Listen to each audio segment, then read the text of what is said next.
And we're here for you. And I told you when you want to come back with your 600,000, we're ready to take you. But you're going to give us a little display on those beautiful bikes. And you're going to be, I've never seen anyone do that, actually. You must have special privileges. I've never seen anybody ride through here. But I want to welcome you, and I want to welcome my friends. You're the Rolling to Remember, and that's what it is, Rolling to Remember. And we will be commemorating Memorial Day. It's a big thing. Together, our nation pays immortal tribute to the extraordinary courage, unflinching loyalty, and unselfish love and supreme devotion of the American heroes who made the ultimate sacrifice, and that's what you're here for.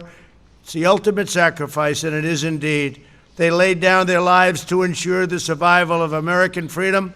Their names are etched forever into the hearts of our people and the memory of our nation. And some of you, it's been very close, very, very close. It's very close to your heart. We'll cherish them and our Gold Star families for all time. We take good care of them. They're very special to us.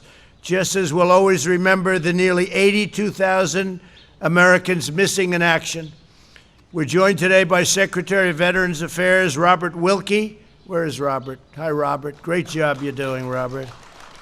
You know, we got the Veterans' Choice and Accountability. Choice is when they wait for 2 months to see a doctor.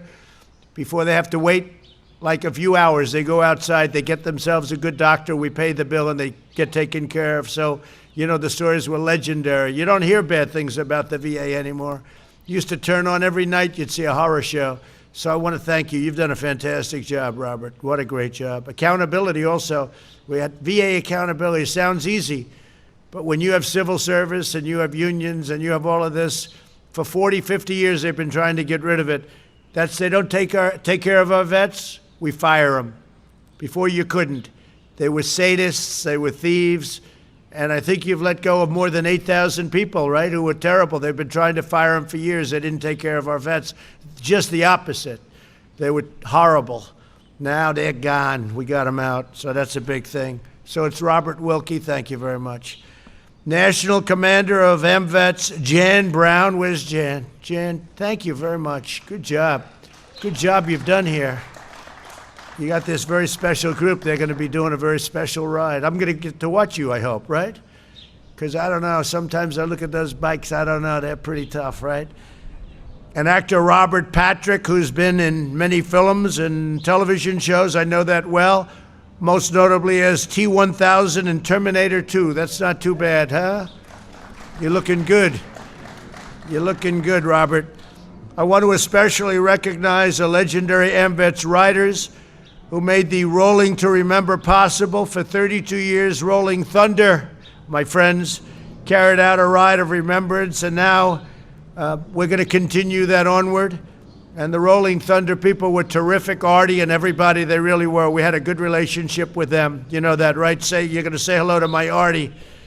And I heard they were giving him a hard time a couple of years ago, and I said, nope, no hard time. But people do get older, right? They get a little bit, he said, I'm getting a little older. So, but Artie's terrific, and the whole group is terrific. And thank you for keeping this noble tradition alive and for preserving the memory of those who are missing, but never forgotten, never forgotten. My administration will spare no effort or resource to support the men and the women who defend our nation. We've secured over $2.1 trillion in funding to completely rebuild American military with and think of that, 2.1 trillion. 2.1, not billion, you know, it used to be million. And then about 10 years ago, you started hearing billion, and now you're starting to hear trillion, right? So it's, I don't know if that's a good thing or a bad thing, but it's good when we're spending $2.1 trillion in funding on our military, completely rebuild the military. Our American military now has the greatest equipment, the finest equipment it's ever had. It's been entirely rebuilt. Some of the equipment is still coming, all made in America, everything. And when I came here, and you people knew it better than anybody, our military was depleted, just like the shelves were empty from medical equipment. We didn't have ventilators. We didn't have testing. We didn't have anything. And now we have great testing, the best in the world. We have great ventilators. We're making thousands and thousands of them. And we're actually now so loaded with ventilators that we're helping other countries. and therefore saving lives also. But our American military with 281, that's a lot of planes, F-35 fighter jets, the best in the world, 453 Abrams tanks, 14,400 tactical combat vehicles, 2 aircraft carriers, 36 additional battleships, and much more. All made in the USA. So importantly, we're giving our service members the resources, tools, and equipment they need. We're even getting brand new, beautiful uniforms. Doesn't sound like much. If I told you what it costs, it's a lot for the Army. The Army has new uniforms, and they are gorgeous. We passed the largest reform of the Department of Veterans Affairs in the history of the department, including VA accountability, and I said VA choice. We've removed 8,500 VA workers who weren't doing their job, who were taking advantage of our country and hurting our vets. The percentage of veterans reporting they trust services, think of that.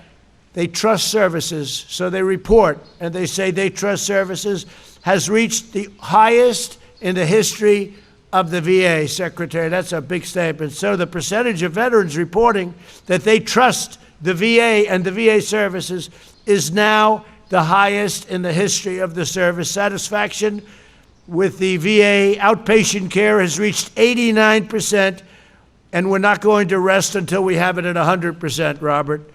I also formed the Prevents. It's called Prevents Task Force. Well, you guys, how many are vets here?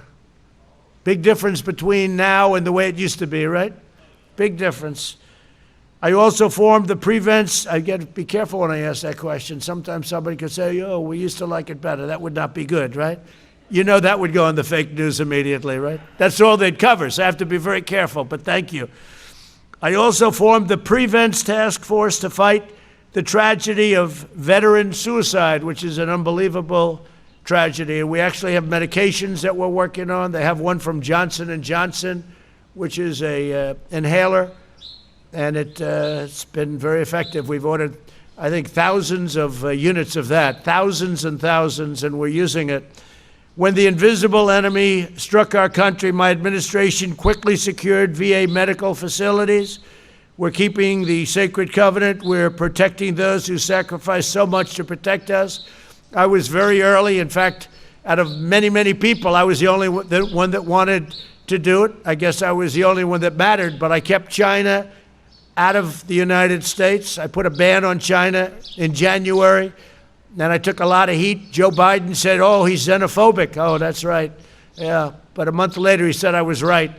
As you know, Dr. Fauci, a good guy, said, you don't need to do that. And then later on, when he saw that I did it, and when we kept thousands, tens of thousands of people out, he said Donald Trump saved thousands of lives, tens of thousands of lives. And we did. So we did it very early, and that was a very important, the ban on Chinese people from China coming in, because I was seeing how badly infected the one area, Wuhan, was. So I put a ban on, and everybody thought Nancy Pelosi, a month later, was in Chinatown in San Francisco. She's dancing in the streets of Chinatown, trying to say it's okay to come to the United States. It's fine. It's wonderful. Come on in. Bring your infection with you. And then she said, he should have done it earlier, about me. And she's dancing a month later. These people are sick. Anyway, last year I signed the National POW MIA Flag Act, which requires that all federal buildings fly the POW MIA flag in addition to the American flag in the months, right? And you see them all over Washington now. And they could be separate from the flag. You could do a separate placement, or you could put it under the flag. In the months since, that righteous flag has proudly flown over the White House. You probably noticed it today. But that reminder is the work left, and we have work left, but we have to get it. We have to win the White House. Otherwise, a lot of the great things that we've done, we're going to do great with our economy. We're going to see, you already see it starting to happen. We're trying to get some governors, they're not opening up, but they'll be opening up pretty quickly. Today, I just spoke to CDC. We want our churches and our places of faith and worship, we want them to open, and CDC is going to be, I believe today, they're going to be issuing a very strong recommendation, and I'm going to be talking about that in a little while. But they're going to be opening up very soon. We want our churches open. We want our places of faith, synagogues, we want them open. And that's going to start happening. I consider them essential, and that's one of the things we're saying. We're going to make that essential. You know, they have places essential that aren't essential, and they open, and yet the churches aren't allowed to open, and the synagogues. And again, places of faith, mosques, places of faith. So that's going to see that, and you're going to see that. I just want to say you've been tremendous supporters of mine. The bikers, I call them the bikers. The bikers, for whatever reason, you liked me from the beginning, and I like you from the beginning. And I remember I went to Hilton Head, and I went to other places, and there'd be thousands of bikes outside, and they were all in support. And they actually said, no, we don't have to, because there was no room. We've never had an empty seat from the time I came down the escalator with our future first lady. Who would have thought, right? Remember they were saying, what's he doing? But there were a lot of people that thought we'd win, and we won pretty easily too. 306 to 223, that's pretty easy. And we went through a primary that was tough, and you were there with me. We went through an election, and that was tough, and you were there with me. Always there, the bikers. I think, what do I have, 98%, 95%? We're trying to find who are the 3% or the 2%. We're looking for them, right? We're all looking for them. But I'll never forget, I made a speech in a place that was packed. You couldn't get in. I said, fellas, I'll do a second one. They said, no, we don't have to hear. We know what you're about. We know where you're coming from, sir. We're here to protect you. We're not here to listen. We're here to protect you. I never forgot it. I never felt so safe. And there were a lot of rough guys in that little group of about 1,000 bikes, by the way, maybe more than that. A lot of rough people, but I tell you, to me, they were beautiful people. But I never forgot that. We're not here to hear your speech, sir. We're here to protect you. And I thought it was an incredible thing. So you've been my friends. I want to thank you very much for it. Get those engines started. I want to see you guys drive around and drive as fast as you can, but don't get hurt.